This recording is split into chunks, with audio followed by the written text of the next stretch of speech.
Hello hello আসসালামু আলাইকুম আমার আপুরা ভাইয়ারা, তোমরা সবাই কেমন আছো? তো মোটামুটি ভালো আছি। তারপরও রেগুলার চেক আপের জন্য ডক্টরের কাছে গিয়েছিলাম। তো চলো আজকের ব্লগটি শুরু করে ফেলি। তো আমি সুমাইয়া সুমু, ফ্রান্স ব্লগার সুমু থেকে। যারা যারা আমার চ্যানেলটিতে নতুন তাদের জন্য বলবো, যারা আমাকে সাবস্ক্রাইব করোনি একটু সাবস্ক্রাইব করে দিবা, আর চলো একটা লাইক দিয়ে আমরা ভিডিও শুরু করি। তো সকালটা শুরু হয়েছিল লাল চা দিয়ে, যদিও আমি লাল চা একেবারে পছন্দ করি না, বাট লাল চা দিয়ে শুরু করতে হয়েছে, কিছু করার নাই। তাও চিনি ছাড়া লাল চা দিয়ে এক টুকরো বাগেট, বা যে ফ্রান্সের যে ট্রেডিশনাল বাগেট, সেই বাগেটটি একটু খেয়ে নিচ্ছি। তারপর একটু চেষ্টা করলাম খাওয়ার জন্য, খেতে পারি নাই। তারপর হচ্ছে মধু দিয়ে ট্রাই করলাম, যে দেখি অল্প একটু মধু দিয়ে ট্রাই করে দেখি কেমন লাগে। তো যাই হোক, মধু দিয়ে ট্রাই করতেছি একটু, দেখি যে ভাই মধু দিয়েও কোনো লাভ হয়নি। তারপর একটু খাওয়া দাওয়া করে বের হয়ে গেলাম বাসা থেকে। মোটামুটি 15 মিনিটের সময় লাগছে গাড়ি দিয়ে যেতে। তো চলে গেলাম, দেখো ডক্টরের যে ক্যাবিনেট, সেখানে কত সুন্দরভাবে ডেকোরেশন করা, দেখো বাচ্চাদের জন্য। তো তিনও বাচ্চাকে নিয়ে চলে গেলাম, আমি ক্যাবিনেটে চলে যাব আর বাচ্চারা এখানে খেলবে।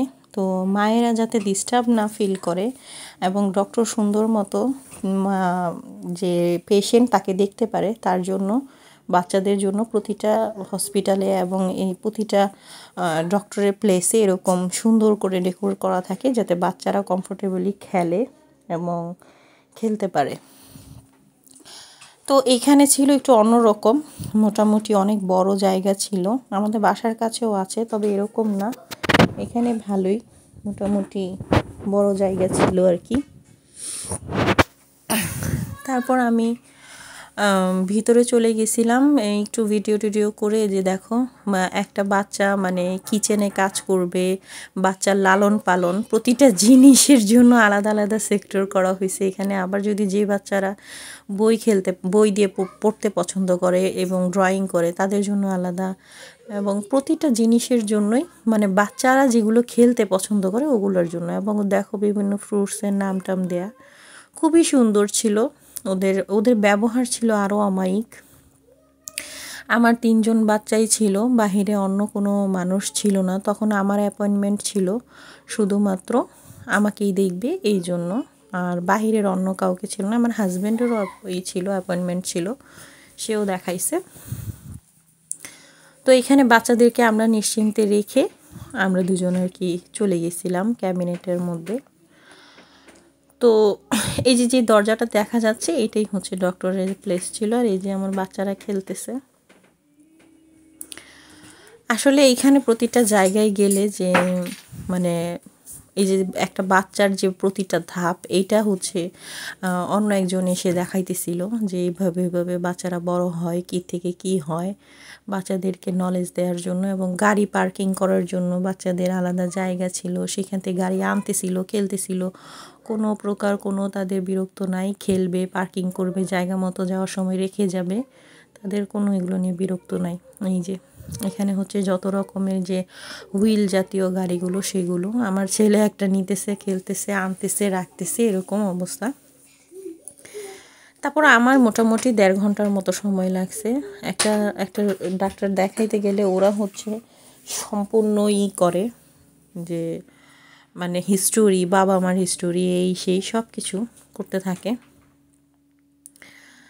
তারপর যাই হোক, মোটামুটি এই ক্যাবিনেটের ভিডিওটা করা শেষ হয়ে যাওয়ার পরে আর কি আমি ভিতরে চলে গেছিলাম, আর বাকিটুকু আমার হাজব্যান্ড করেছিল। একটু আমি বলছিলাম যে একটু কন্টিনিউ করো, ওরা খেলতেছে, এটার একটা ভিডিও করো, তোমাদেরকে সাথে শেয়ার করার জন্য আর কি।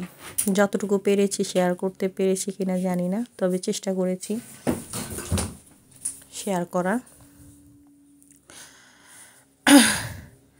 তো আসলে প্রায় 1.5 ঘন্টার মতো আমার সময় লাগছিল, আর আমার হাজব্যান্ডের সব মিলিয়ে 12টা বেজে গেছিলো, দুপুর 12টা বেজে গেছিলো। এই সময়টায় আর কি মানে বাচ্চারা তো প্রচুর ক্ষুধার্ত হয়ে যায়, আর ডক্টরের শেষই হইতেছিল না, বিভিন্ন পরীক্ষা নিরীক্ষা করতেছিল। আমাদের ভাইরাল ফিভার হওয়ার কারণে আমাদের হচ্ছে এত অ্যাপয়েন্টমেন্ট ছিল, যেহেতু বাচ্চাদের হয়নি, আমাদের হয়েছে, আর এখন করোনা বাড়তেছে আস্তে আস্তে। এটা নিয়ে ওরা একটু টেনশনে ছিল। আর আমার তো অল্টারনেট একদিন পর পরই ঠান্ডা লাগে, এমন একটা অবস্থা। 19-20 হলেই ঠান্ডা লেগে যায়, এমন একটা অবস্থা। আর সেদিনকার ওয়েদারটাও বেশি একটা ভালো ছিল না। তো মোটামুটি আর কি সব মিলে জুলে কাটতেছিল। তা আসলে ইউটিউবে কাজ করার জন্য আমি তো 2 দিন পর পর ভিডিও দিই। আর এটা তো আমার কোনো কুকিং চ্যানেল না যে আমি কুকিং শেয়ার করব বা করব, প্রতিদিন দিতে পারি না। তো যারা যারা আমার ভিডিওগুলো দেখো রেগুলার, আমি কিন্তু মানুষের চেষ্টা করি ভিডিওগুলো দেখার। তো আমি আমি আশা করব তোমরাও দেখবা। আর বাসায় চলে এসে একেবারে ডক্টরের পরামর্শ অনুযায়ী কোনো প্রকার মশলা ছাড়া যেভাবে পেরেছি রান্না করেছি। আর হচ্ছে আলুগুলো ধুয়ে মানে মোটামুটি ক্লিন যতটুকু করার করছি, কারণ আমার শরীর এতই খারাপ লাগতেছিল। এসে রান্না করা 12টা বেজে গেছিলো। তো মোটামুটি 12টা বাজে আমরা খাওয়া দাওয়াই করি। দুপুরের খাবার দাবার আমরা 12টা 12:30টার মধ্যে কমপ্লিট করি। সেখানে 12টা বাজে আমি ওখানেই ছিলাম, এসে সব কিছু জোগাড়যন্ত্র করা এবং রান্নাবান্না করা। তো চেষ্টা করেছি ডক্টরের পরামর্শ অনুযায়ী যে মশলা ছাড়া, এবং অনেক দিন যাবতই তারা আমাদের উপরে বিরক্ত কেন আমরা এত স্পাইসি খাই এবং স্পাইসি ব্যবহার করি আমাদের রান্নাবান্নায়। এটা আসলে ডক্টরের পছন্দ না, প্রথম থেকেই মানা করে, বলে যে ফ্রেশ স্পাইস, যেমন যত রকমের ওরা ফ্রেশ যে স্পাইসগুলো ওগুলো ব্যবহার করতে বলে।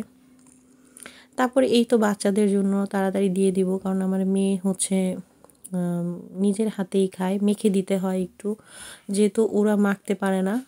বাংলাদেশি স্টাইলের খাবারগুলো দিলে ওরা হচ্ছে করতে পারে না, মেখে চামচ দিয়ে দিলে সুন্দর খেয়ে নেয়।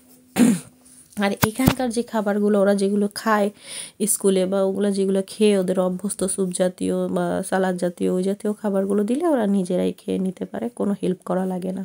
কিন্তু বাংলাদেশি খাবারগুলো দিলেই হেল্প করতে হয়। তো আমার ছিল তাড়াহুড়া, বাচ্চাদের দেরি হয়ে যাইতেছে, এখানে 1:30টা বেজে গেছে সব কিছু করতে করতে। আর মানে খাবার দাবার সব কিছু গরম গরম ছিল। গরম খাবারও তো বাচ্চারা খেতে পারে না, ঠান্ডা করতে হয় করতে হয়।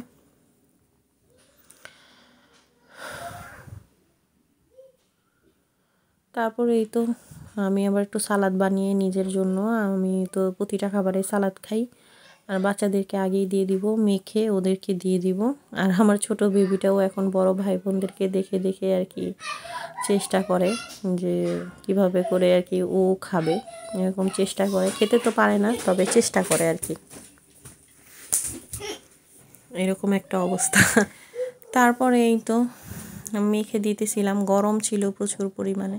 তো মশলা ছাড়া আসলে আমরা এখানে খেয়ে অভ্যস্ত, অনেকেই আমাদের তরকারি দেখে বলবে বাঙালিরা যে এরা কী রান্না করছে, কিন্তু আমরা আসলে খাই, আমরা একেবারে খারাপ লাগে না। যদি খুব বেশি মানে বেশি মুখের মধ্যেই লাগে স্বাদের জন্য, এইসব খাবারও কিন্তু অনেক বেশি স্বাদ লাগে, ঠিক আছে। মশলা ছাড়া খাবার দাবার আমাদের শরীরের জন্য খুবই ভালো, এবং ছোট বাচ্চা এদেরকে আসলে খুব বেশি মশলার উপরে অভ্যস্ত না করাই ভালো। আমাদের দেশের যে ভুনা খাবারগুলো, এগুলো আসলে আমার মতে সপ্তাহে একবার খেলেই হয়, অনেক বেশি ভুনা খাবার খাওয়া ঠিক না। আমি নিজেই আগে ভুনা ছাড়া খেতে পারতাম না, কিন্তু এখন হচ্ছে শারীরিকভাবে নিজেকে ঠিক রাখতে হলে অবশ্যই মশলা থেকে নিজেকে অ্যাভয়েড করে রাখতে হবে।